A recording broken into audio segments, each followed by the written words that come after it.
दोस्तों, आज मैं आपके साथ जो कहानी शेयर करने वाला हूँ वो है गौतम बुद्ध के जीवन की एक छोटी सी कहानी, जो आई होप आप लोगों को अच्छा लगेगा। बस दोस्तों, आप लोगों से रिक्वेस्ट है कि कहानी को आखिर तक जरूर सुनना।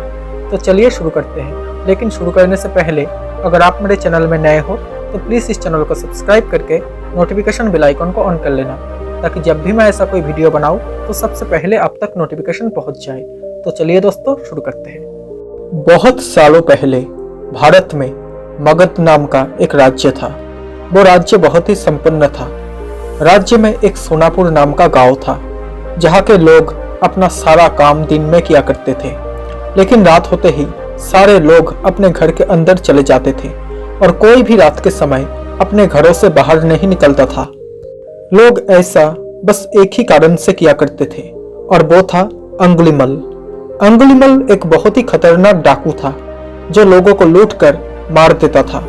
वो लोगों के बीच डर बनाए रखने के लिए मारे हुए व्यक्ति की उंगलियां काटकर उनका माला बनाकर पहनता था। अंगुलीमल मगध के एक गुफा में रहा करता था। वो जिस जंगल के गुफा में रहता था, लोग वहां से भी गुजरने से डरते थे, क्योंकि सबको अंगुलीमल से बहुत डर लगता था। एक दिन गौतम बुद्ध सोनापुर से गुजर रहे थे कि तभी उन्होंने लोगों को चिंतित देखा। लोगों को इस तरह से परेशान देखकर गौतम बुद्ध ने उन सबसे पूछा, क्या बात है, आप सब इतने डरे हुए क्यों हो? ऐसे में लोगों ने महात्मा बुद्ध के सवालों का जवाब दिया और कहा, यह एक डाकू अंगुलीमाल का बुरा प्रकोप है। वो लोगों को लूटकर मार देता है और उनकी उंगलियों को काटकर उसका माला बनाकर पहन लेता है।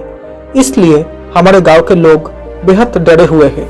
अब आप ही बताइए कि हम क्या करें?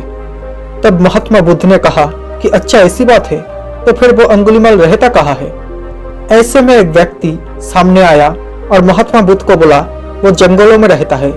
जंगलों के अंदर एक गुफा है जिसके अंदर अंगुलीमाल रहता है। अब ये सब सुन लेने के बाद महात्मा बुद्ध अंगुलीमाल से मिलने जंगल की ओर चल पड़े। सोनापुर गांव के लोगों ने उन्हें रोकने की बहुत कोशिश की, लेकिन फिर भी वो नहीं रुके और जंगल की ओर चल पड़े। अब जैसे ही वो जंगल के पास जा पहुंचे, तब अंगुलीमाल अपने गुफा में से निकलकर हाथ में तलवार लिए बुद्ध के सामने खड़ा हो गया।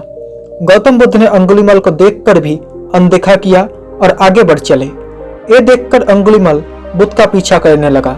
पीछा करते करते अंगुलीमाल जोर से चिल्लाकर बोला, ए सन्यासी, रुक जा।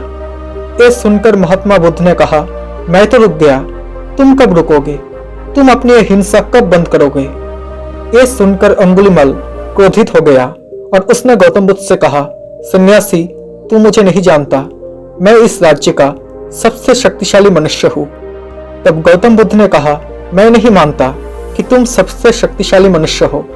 अब ये सुनकर अंगुलीमाल बोला, अच्छा, अगर ऐसी बात है तो तुम ही बताओ कि मैं ऐसा क्या करूं कि जिससे तुम मान सको कि मैं इस राज्य का सबसे शक्तिशाली मनुष्य हूँ। फिर महात्मा बुद्ध ने कहा कि तुम जाओ और उस पेड़ में से 10 पत्ते तोड़कर लाओ। फिर महात्मा बुद्ध के कहने पर अंगुलीमाल ने वही किया। वो पेड़ के पास गया और उसमें से 10 पत्ते तोड़कर लाया। फिर बुद्ध ने कहा कि जाओ, अब इन पत्तों को वापस से उसी पेड़ में जोड़ दो। अब ये सुनकर अंगुलीमाल अचंभित हो गया और उसने महात्मा बुद्ध से कहा, एक ऐसा बेहुदा मजाक है, भला कोई पत्तियां तोड़कर वापस पेड़ से जोड़ सकता है क्या? फिर ऐसे में महात्मा बुद्ध ने कहा, तुम खुद को सबसे शक्तिशाली कहते हो और इन पत्तियों को जोड़ नहीं सकते। अगर तुम किसी को जोड़ नहीं सकते तो उसे तोड़ो भी मत। अगर तुम किसी को जीवन नहीं दे सकते तो उन्हें मारो भी मत। अब ये बातें सुनकर अंगुलीमाल की आंखें खुल गई। वो बुद्ध के चरणों में गिर गया और उनसे माफी मांगने लगा।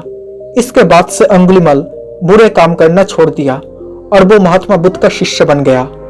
दोस्तों, इस कहानी से हमें यही सीख मिलती है कि इंसान चाहे कितना भी बुरा क्यों ना हो, वो बदल सकता है। दोस्तों, आपको ये कहानी कैसी लगी? अगर अच्छी लगी हो तो प्लीज़ इस वीडियो को एक लाइक कर देना। साथ ही अगर आप मेरे चैनल में नए हो तो प्लीज़ इस चैनल को सब्सक्राइब करके नोटिफिकेशन बेल आइकन को ऑन कर लेना, ताकि जब भी मैं ऐसा कोई वीडियो बनाऊँ तो सबसे पहले आप तक नोटिफिकेशन पहुँच जाए। Thank you so much guys for watching this video. Stay happy, stay blessed, bye.